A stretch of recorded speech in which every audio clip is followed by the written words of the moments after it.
Hey there, podcast listeners. Before we dive into the episode, I wanted to share with you an easy way for you to be featured as well. I personally believe that business ownership is a thankless job, and that small and medium-sized businesses don't get the press that they deserve.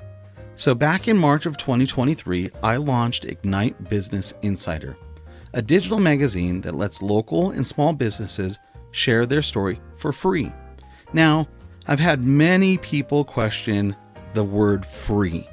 So directly from me, I wanted to let you know, yes, this is completely free, no strings attached.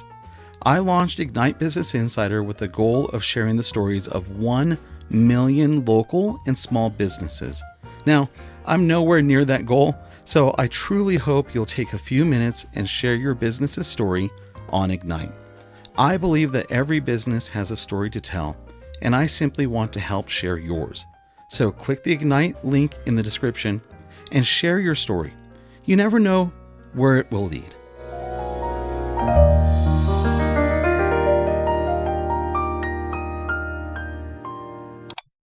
Design Talk Live is brought to you by Allison Eden Studios.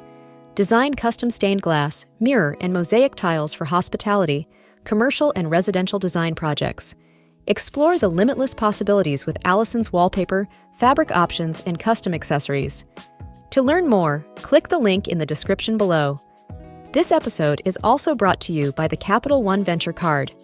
Earn unlimited 1.25 times miles with 0 annual fee. Earn miles on every purchase, plus additional miles on hotels and rental cars booked through Capital One Travel. Apply online for Venture One by clicking the link below. This episode is also brought to you by Join InCrowd Digital Contact Cards. Create your free contact card in under a minute and start making more friends, growing your network, and staying connected. Join the InCrowd today. This episode was also made possible through the generous support of Serena Martin and the 24/7 Creative Agency. Whether you are an individual or a company, we deliver creative marketing strategies 24/7 in order to connect, partner, and develop exceptional brand experiences. To learn more, click the link below. Discover their unique brand marketing solutions 24/7. Okay, so this is a story about when I was starting my business out on my own and I landed the ideal clients and I was shopping. I was taking them to the store.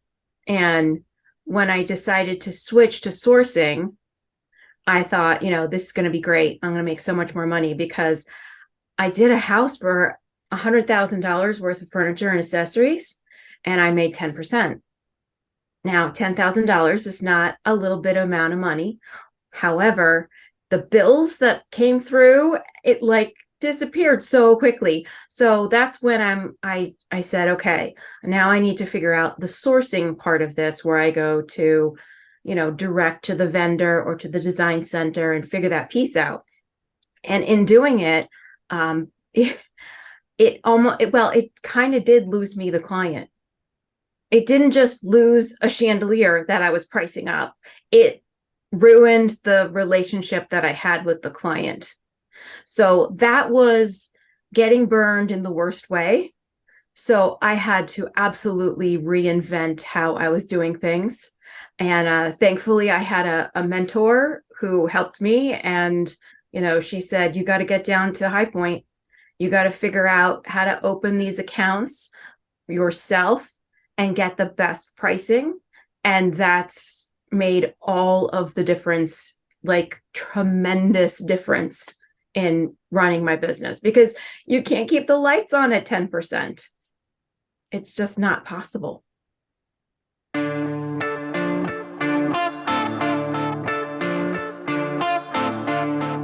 From Spotify, Design Talk Live Studios, Joseph Haecker Inc., and the Live Broadcast Network, this is the Design Talk Live podcast, the podcast that explores the topics and conversations that matter to the design community. Here's your host, Joseph Haecker.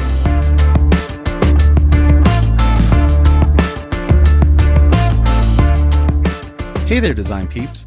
I'm very excited about this episode.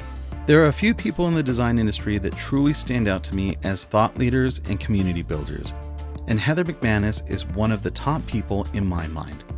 If you don't know Heather, that's because she's focused on making an impact with a small but growing group of people who are intentional about collaborating as a community within the design space to help each other succeed in business.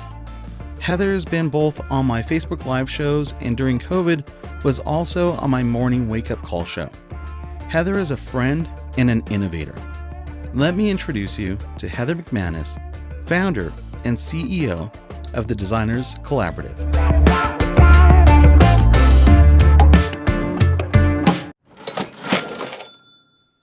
Hello, hello, hello. Welcome back to the Design Talk Live podcast. And this is super fun because I get to catch up with Heather. We didn't spend a ton of time off air catching up. So you guys get to hear this in basically real time. Heather, it's been such a while. How are you doing? I'm doing amazing. We've had such a great year. Thank you so much for having me back on. It's always good to talk with you. Yeah, we did catch up a little bit, but there's been a lot of change since last time we talked. Can you, for the listeners who maybe don't know you, and I don't know how they wouldn't yet, but if they don't, can you give a quick little overview of you and your company and what you guys do? Oh, absolutely. So I'm the founder of the Designers Collaborative. We have been in business this year, 5 years. We have 500 members. And I started it because, I was an interior designer for many years. And when I was trying to source, it became this impossible thing. And so I invented something to help me. And as I created it and saw how it was helping the little group that started in our dining room, 5 people is what we started with, more people asked to join, and it became a whole thing. And it grew over time naturally, and it became an actual business. So now, instead of doing interior design full time, I've pretty much put that on hold, and I'm doing the Designers Collaborative full time now. So it's been a journey. Can you kind of go into a little bit of detail about the Designers Collaborative and how that works? Yeah. So to the boiled down version is we're a buying group. It's buying power. I like to say we're a buying collaborative, but sometimes people don't connect the dots. So buying group is the thing that some people have definitely heard of. People don't go too far. You got to really connect those dots.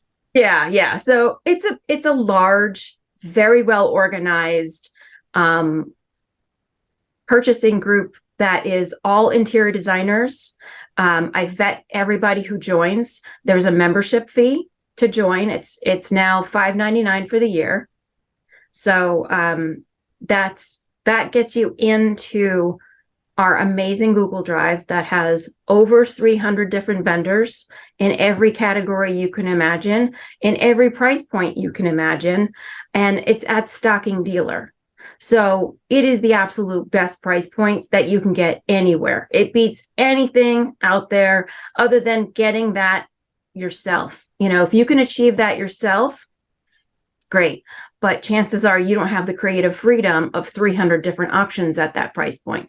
You're putting all your eggs in a basket in order to maintain those high minimums that they have for, every single year.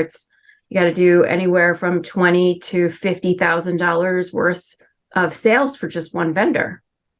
So it's hard to maintain all of that as a solo entrepreneur, or even a little firm. A little design firm has a really hard time maintaining those. But with a group of 500, suddenly we're able to meet those minimums and exceed them, and even find, new price tiers that we didn't know existed before. So it's been really neat. Yeah. And it's also an amazing community on top of it. Yeah. You got to work with all those people. You got to get to know them. We're herding cats. Yeah. So I know you're associated with MyDoma. I don't quite know how, but I know you're not associated with MyDoma. Oh, okay. I think they're I using assume all my friends know each other. yeah. Well, yeah, of course. I know, yeah, the industry becomes small. You see each other at, different High Point groups, at Luann Live, at, different events, and you're like, oh, hey, so I do know Sarah, but we're not like affiliated. Well, they used to have this video, and I don't know if they still do, where it had the story of two Sarahs, and it was like Sarah 1 was an interior designer, and she had these problems. Sarah 2 used Mydoma, and she had all of her problems solved. Kind of going with that theme, you've got Sarah the designer. What was the problem that she was having before she joined Designers Collective, and how has her life changed now? Well, her being able to purchase at a very good price or even have access to certain vendors was definitely the biggest challenge. That's the reason people come to us right off the bat. And designers usually have some fear and trepidation about sourcing this way, because now you need a receiver. Now you're going to deliver this furniture yourself. So that can be worked up into your mind into a bigger problem than it actually is in reality.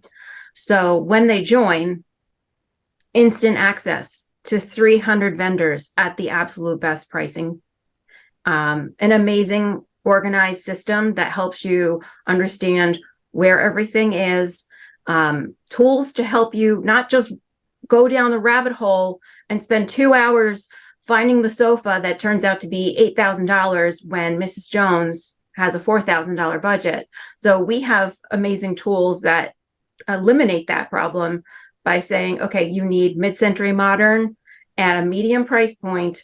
Here's your group of vendors. So it's an organized list that you're looking at. So you're not just down that rabbit hole wasting time. Then there's amazing education, because you come in at all different levels, and it can seem like I'm throwing you into the deep end, but we give you floaties.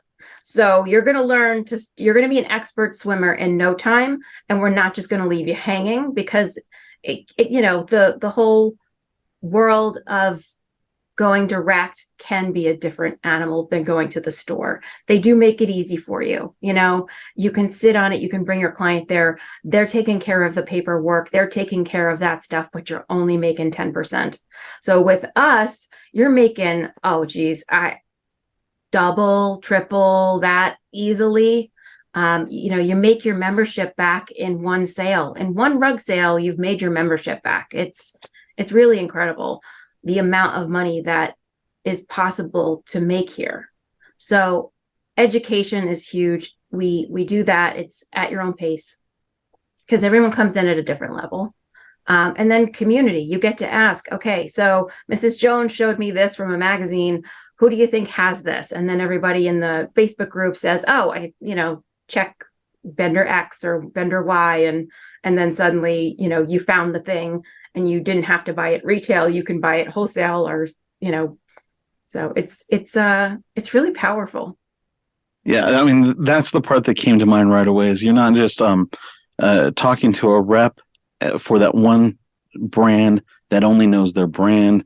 You've got this cross collaboration across many brands, and then and that's huge. And design experts who are boots on the ground in the field. And that part, I just, in fact, on the last podcast, we were talking about how manufacturers tend to be the ones creating the products, but it's the designers who are the boots on the ground. They're the first round day-to-day engagement with the clients.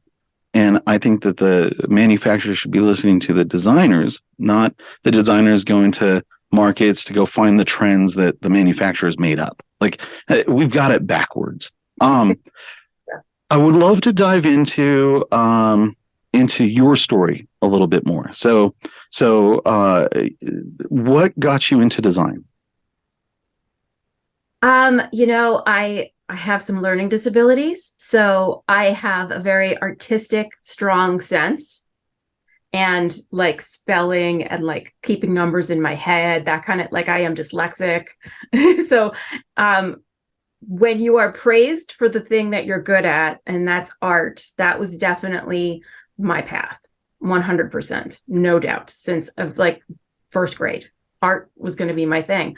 And I didn't learn that there was an art college until high school. And then I'm like, wait a minute. So there's no math and science and spelling? And yes, that is what I will be doing. So I actually majored in art education.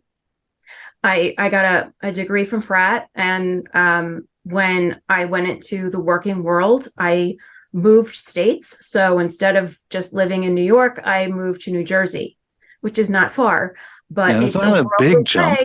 No, it's not. But you don't know anyone here. And getting the first job is all about knowing people. So I wound up, back when there was newspapers and ads in newspapers, I found my first real job that way. And it was for a workroom down in Millburn, which is Short Hills, very high end. It was very, very high end window treatments and reupholstery. So the upper echelon, redoing their houses. And this was, in the 90s. So okay. You've got money flying around. And it kind of taught me from the ground up. So I learned, okay, so we had like the D&D building in New York City is all the fabrics. We basically had that in book form. So instead of flags of fabrics everywhere, it was every book, any rep that came in, the owner, Elliot, was going to buy it. He was absolutely buying your book of fabric. He wanted all of it. And so all the local designers came through and shopped there, because why go into the city and pay all that money and park and blah, blah, blah, just go here. And then they made amazing stuff. So when that roll of fabric came in, I would help, I would assist in the cutting of it. So learn how to cut the fabric, learn what wool is acting very different than silk. Then it goes upstairs to be sewn by the seamstresses. Now, I still cannot sew, but I get it. I get the sewing part. So they would create this crazy looking pattern, and suddenly it's a swag. And then the guys are mounting it to the board, and they go and they install it. And then on top of that, we had the reupholstery section. So, the piece comes in, you take all the fabric off, you redo the structure of it sometimes. Repad, like all those nuts and bolts. I got to see the core inside that. How fun. So that was such an education, and I fell in love with it. And I realized that I had an interest in it as a kid because my mom had an interest in it and would redecorate the house. We didn't have that kind of money, but she would make my dad, create things for her because he was very handy, and redo the house and all that kind of stuff. So like suddenly it just clicked, and I'm like, this is what I need to do. So I went on to work at Ethan Allen for a couple of years. And that was interesting because I got to learn more about how furniture was made, the drawers and the this and the that. And they teach you that so that you can sell it. They're very good at teaching you how to sell. That's a launching point for a lot of designers. Yeah, it is, because that's what they're looking for. So I learned a ton there. And then I went on to another high-end furniture store that was closer to me. And they had all the brands that, you see at market. So that really expanded my knowledge of the different vendors. So suddenly I had Century, and I had Vanguard, and everybody was there. And what was fascinating there is it was a huge store with, let's say, 100 different sofas. And, you wait for your client to come up, like you take your turn. So my turn comes up, and I'm walking this person around, and we sit in 100 different sofas, and they still didn't find their sofa. We're going to the book because, you know what? I wish this arm was just like this, and I wish the leg was like that. So let's go to the book and see, since this is the company we like, let's see that frame that you're looking for. And so selling from a catalog even though I had a showroom, was no brainer for me. I did it all day long. So yeah, that's something where people get stuck. If you can't sit on it, how do you sell it? And it's actually very easy. Yeah. Yeah. Yeah. We're going to take a quick commercial break. When we get back, I want to dive into your community building, and now we've got the design part and the inspiration for your love for, and you can hear your love for furniture and design. And next, I kind of want to dive in on that community aspect of you. So we'll take a quick commercial break and we'll be right back. You could go to any tile store and buy a white or a beige tile any time of day. But we want to create something fun and unique for the client. At Allison Eden Studios, we custom create, design, and manufacture glass mosaic tiles. It was always clear to me that I would own my own business because I was unemployable. I actually love doing my own thing. I really didn't want to listen or conform to what I was told to do. I run the production floor, and my husband, Gary, does all the business. Business, financial, accounting, social media. I get to do the fun stuff. She started off with 2 employees. And now we're shipping to Dubai, Macau, Jamaica. all over the world. We use the ink card every single day. We order all sorts of supplies, office supplies, shipping supplies. I really love the flexibility of the rewards points. We could redeem them for gift cards for our clients or for our employees. Or for me. Allison is the one responsible for this artwork. It's really a reflection of her creativity, harnessing it all, putting it together, making it into a business. That's what we do every day.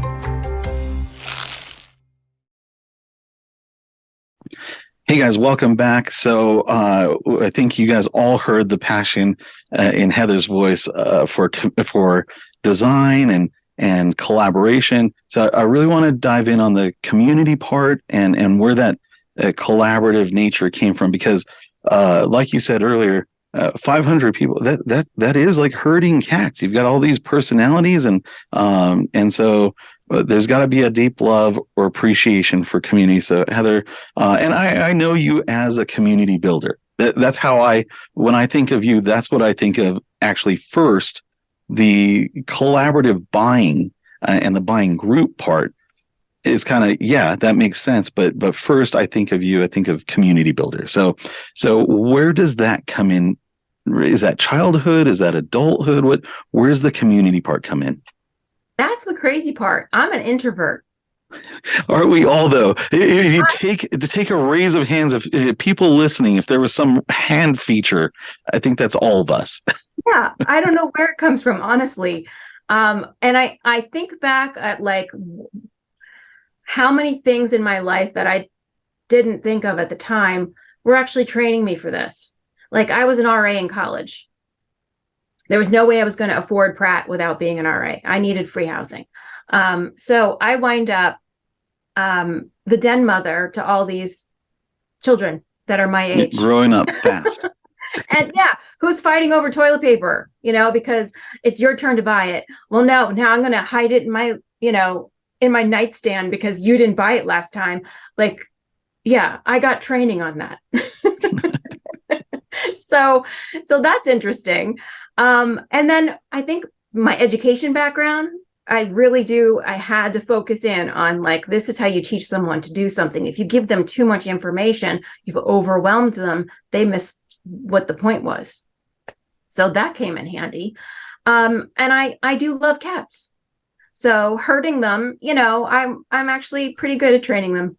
So you guys get to only hear this episode, but I get to watch Heather's cat walk around in front of the camera on the Zoom call. So yeah, this is born into you. Yes, yeah, it is. I don't know.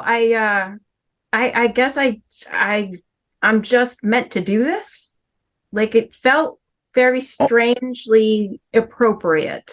Like, I think all introverts have this like glutton for punishment thing. We're introverts. This is where we get our energy, is on our own, but we just dive into these big things and just like, right. Yeah. So curious, you guys have gone through evolutions. I know last time we talked, you guys had we're introducing the new designerscollaborative.com and the website. What have you learned from evolving this group and evolving the platform? It's gosh, that's like a tremendous question. So there's so many angles to that one. there are, but I would say that community really does build strength. You know, the power in numbers, the collective knowledge base. You just got people with their ear to the ground to find out that, oh, actually, you know, Cox Manufacturing is going out of business, when our account holder didn't know that because the company did not inform her. But somebody had their ear to the ground somewhere and found that information. And we were able to say, okay, well, we're not offering them anymore, before people started placing orders and wound up losing money because they went out of business. And that's been happening kind of frequently in a like a little scary way. But there is a lot more security when you have that many more people, you know, hearing things, seeing things, their knowledge base. It's been incredible. Like, that sense of community has really strengthened all of us. And I think that we rely on each other too. Like, I even have a business partner. So for the things that I'm not that great at, you know, Tracy is the one who is taking care of that stuff. So, you know, to pair up with people who have a different strength than you, suddenly, you know, you become unstoppable because you've now, well, I didn't have that puzzle piece before, but now I do, because, you know, you've gained that person. So I just put out a book a couple of months ago, maybe, called Sit, Stand, or Stumble. And it was about the economics of funding furniture and decor companies, home goods companies, about how funding fell out and how this happens. And it can happen to your home. When you go get that mortgage on a home, you get that first loan through whoever, and then they usually sell that loan several times during the life of your mortgage to other banks and other institutions, to consolidate, move money around, and profit. So this can happen to anybody, and what you're seeing is kind of that fallout of the financial from all the loans that were put out to just survive COVID. So this is unfortunately going to happen more frequently, because we're just now starting to see the fallout of those loan repayments not happening and then financing falling through.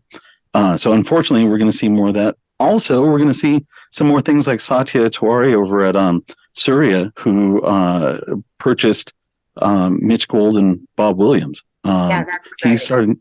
We're starting to consolidate. People who are starting to preserve brands because of their integrity. And so you're going to see some of that shifting, which I think is good. I think it's good for the industry. It's confusing, but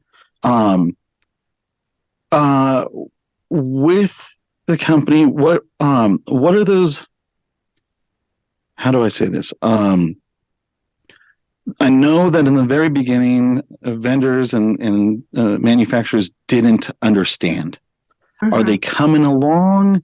I feel like it has started to shift a little bit. It is, it's.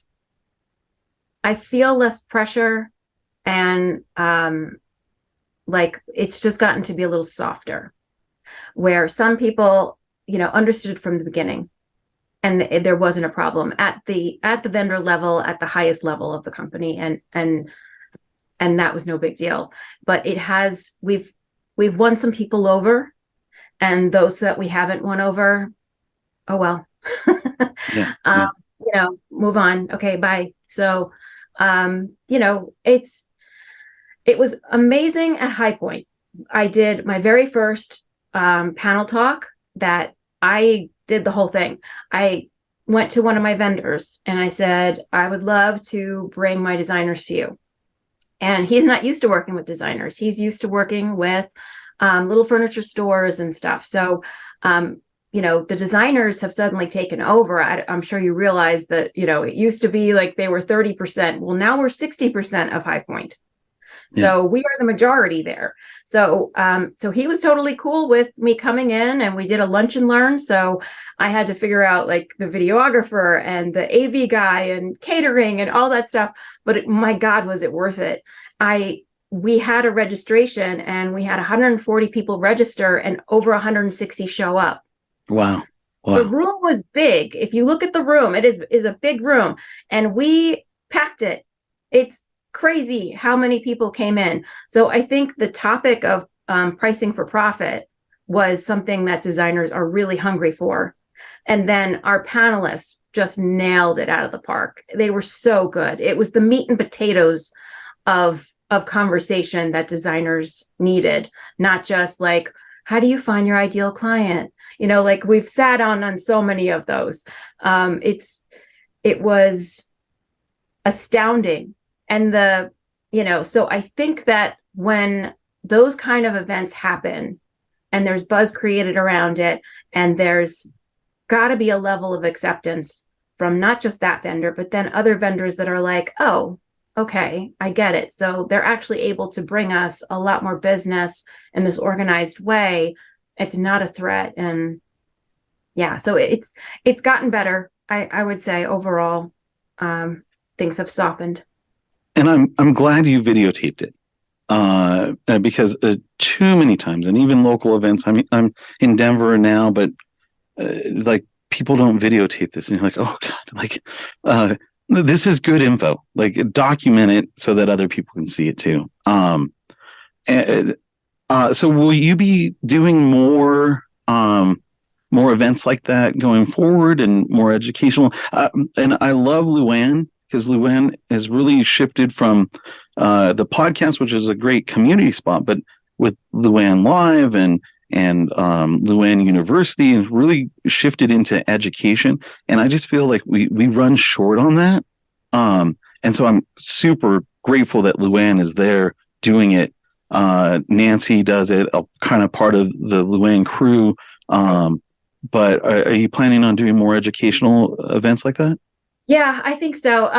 It was a lot of planning and a lot of money and time and all of that energy and stuff, but worth it. We do a lot of webinars. So I'll usually pair up with someone who has their expertise in maybe a virtual design company or something else. And so we do educational webinars on a regular basis. Just a Zoom meeting kind of like this. And then you wind up learning quite a bit in it. I wind up learning things all the time from people. So yeah, a lot more education to come, of course. Awesome. Well, we're going to take another quick commercial break. When we come back, I'd like to know kind of where are things going in the next 5 and 10 years, and this, so I'd love to get your pulse on this one. So we'll take a quick commercial break, and we'll be right back. Hero Flooring was founded in 2014 with a clear focus on creating the ultimate client experience. Hero Flooring is a national brand of high-performance floor coverings, which includes carpet in broad lumen carpet tile formats, Hero rubber and Nike grind, tile, LVT, engineered wood, and turf. Hey guys, welcome back to the Design Talk Live podcast, and I'm here with Heather, and we get to kind of dive into her brain a little bit about the future of the design collaborative and that community, where it's going, and maybe even some insights on your pulse on the design industry as a whole. So so where do you see things going? Well, that's always hard.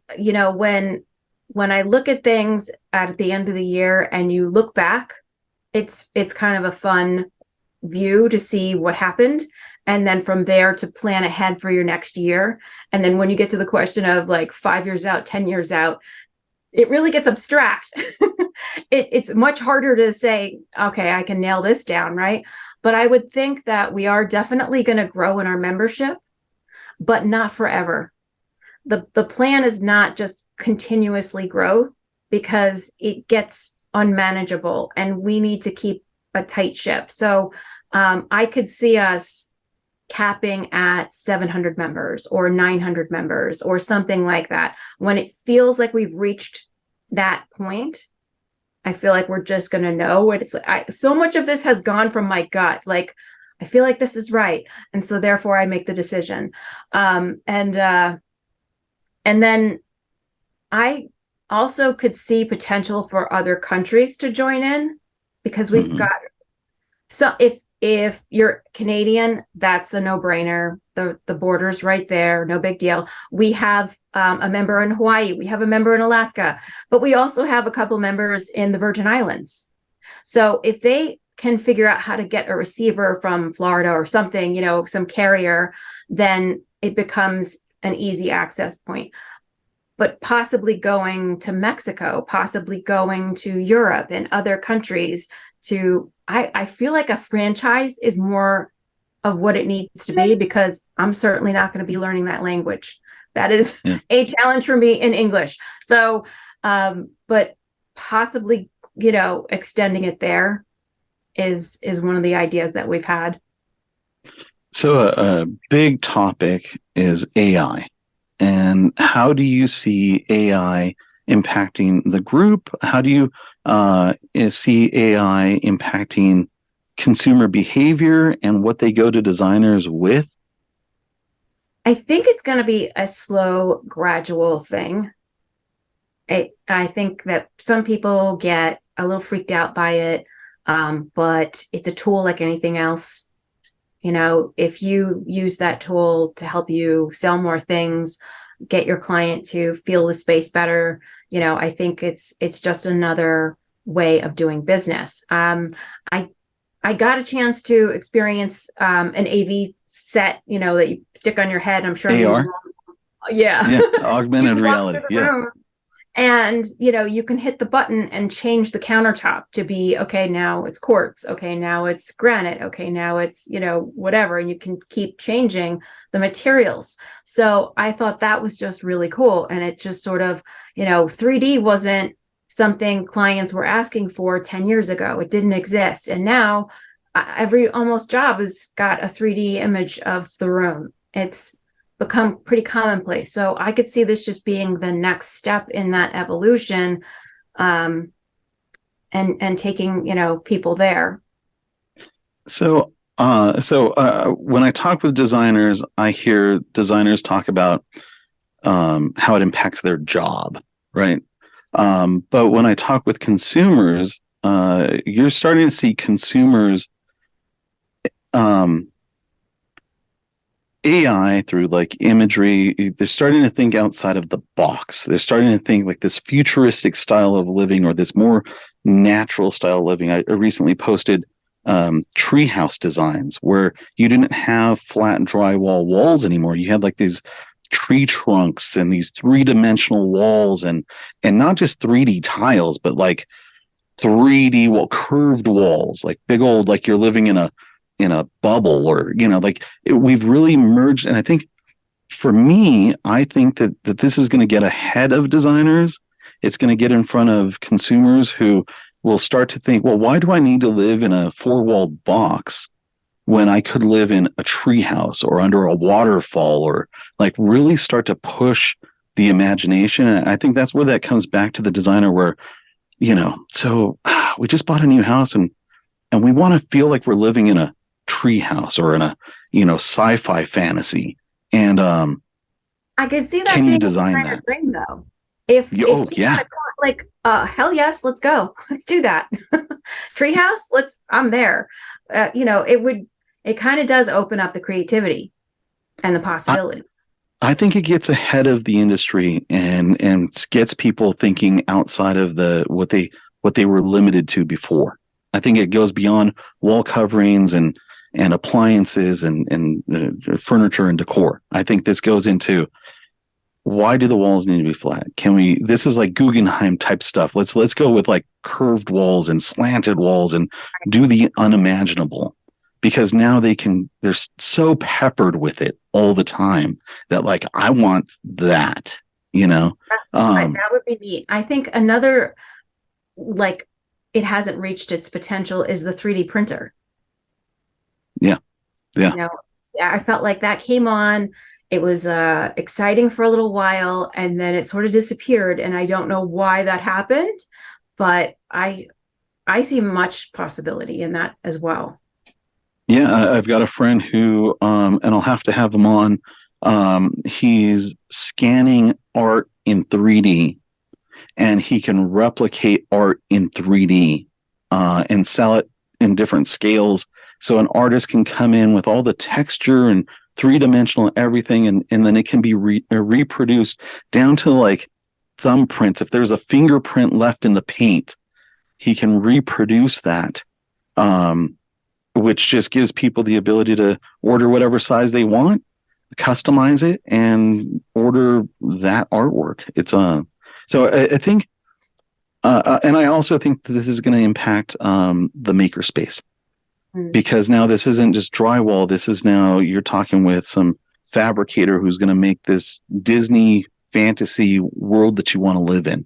So I'm excited for it. I think it's going to, beyond the utility of, you know, how designers would use it, I think this is going to create a more creative class of consumer. Yeah, I agree. I mean, back when I was in high school, Photoshop was being invented, and my art teacher was like, well, at what point are we going to call something art? You know, and it got into this enormous debate, which you could go on endlessly about, like, what is art? Who is an artist? Is it okay to use those tools? And we've completely 100% accepted Photoshop and all the Adobe products. So, you know, I think when new things come in, we're scared of them. And then we learn it's not that frightening. We can use it as a tool. It's not taking away your job yet. Like, maybe learn about it, and then we come to the next level of how we're going to use it. Before we completely wrap up this episode, because you work with a lot of designers. What are designers looking for now? Are they looking for education? Are they looking for trends? What information, so that somebody out there, somebody hopefully listening, like a Luann who's like, you know, I'm focusing on education. Somebody out there maybe get inspired to tackle this one. What are designers craving right now? What do they need most in their business? They need everything to be easier. Everything is such a project. It's and it's out of their control 90% of the time. You know, the lead times, the pricing, the client situation, the trade person situation. I feel like that's Jello that you're trying to nail to the tree, and you know it's constantly moving. But it's just such a difficult job, and there's a lot of burnout starting, and people who thought, well, I thought I was going to do this for another 5 years, that are retiring because, you know, it's just so much all the time. I feel like, yeah, make it easier, or make it less stressful. And some of that may be the education. Like, if you priced it at this price point and then something goes wrong because you didn't mark it up enough, you wanted to help your client or whatever it is, the mindset stuff that we do, where you've not made as much as you could have, and now there's a problem. So now it's eating into any of your profits. And that's when it becomes like, why am I doing this? You know, so if possibly we all just start pricing our products and sales, everything much higher than we thought before, then you've padded yourself more. So when that problem does arise, it's not the world crashing down. It's not the elimination of your profit. It's not like going to bed stressful, waking up dreading things, hear the phone ring and go, oh no, not again. You know, all of that. I feel like that's really what the industry needs is right. We need to be cut a break and you know, have things easier and still be making money, being profitable and happy, so that the joy comes back. You know, it's not just a stress and a dread. It's funny enough, on the first part of your response, kind of needing to make the job easier, and I just opened up, and I'm reaching out to manufacturers in the space to put together a $10 million innovation fund to prompt. It would be kind of like in the tech and other spaces. There's pitch events and angel investor groups and all kinds of investment groups into ideas. And I find that in the design space, most of our innovation comes from outside the industry. The innovators within the industry, there is people like Heather Gillette who's raised money. There's obviously Lee and Alex from Ivy, and then raising money, but they weren't from the industry. They were two tech people who built a platform with designers and sold a house, which is awesome. That's cool, but we don't have enough Sarah's from.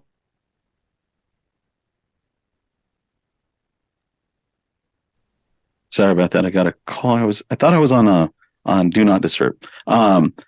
So I'm putting together a $10 million fund. I'm hoping to get to $10 million to host incubators and accelerators and start to foster up innovation from within the space so that we can start answering these things from a designer's perspective, from even a sales rep's perspective, anybody within the design industry coming up with solutions.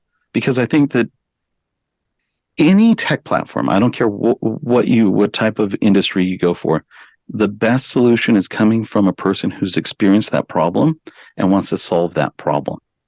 And so I'm putting that together to hopefully build up a class of innovation, answer those problems, and that they come from the design industry, so it's trusted within the design industry. Also on the manufacturer side, they're the investors, the manufacturers, the companies, the brands, because it would help them diversify their funds. Instead of borrowing money, they're lending money and they're investing in companies and reaping the rewards of that. You see that in every other industry. Auto invests in itself. You see that in every other industry, except for in the design industry. So exciting things. I think there's so much cool stuff for us all to do. And again, I've always loved your heart for community. Thank you. Heather, how can people find out more about you and the Designers Collaborative? Well, we have a great website with lots of good information on there. So that's www.thedesignerscollaborative.com.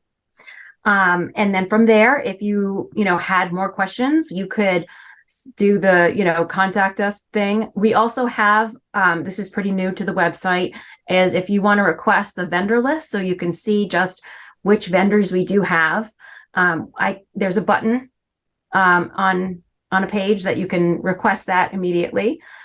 We also give away some cool stuff. There's a free good, better, best guide that, you just give us your email and we send that to you. And so that's probably the best way to reach out to us. But you can find me on, Facebook, Instagram, LinkedIn, all of those social medias we're on those too, always as the Designers Collaborative. And I'll be at High Point, so come say hi. Well, it has been a blast catching up with you, and congratulations on the rebranding and the growth and that you're getting out there as an introvert, building community. Thank you. Thank you for listening to another episode of the Design Talk Live podcast. The Design Talk Live podcast is produced by the Live Broadcast Network, Joseph Haecker, Inc., and Design Talk Live Studios. This episode was produced by Eric Miller. The theme song for our show is Cielo and is used under a Creative Commons license. Editing was done by Greg Stevens. Mixing and mastering by Melanie Kim. To be a guest on the show or to become a sponsor, please visit us at josephhaecker.com/DesignTalkLive. That's josephhaecker.com/DesignTalkLive. Until next time, say hi to someone new. You never know who you'll meet.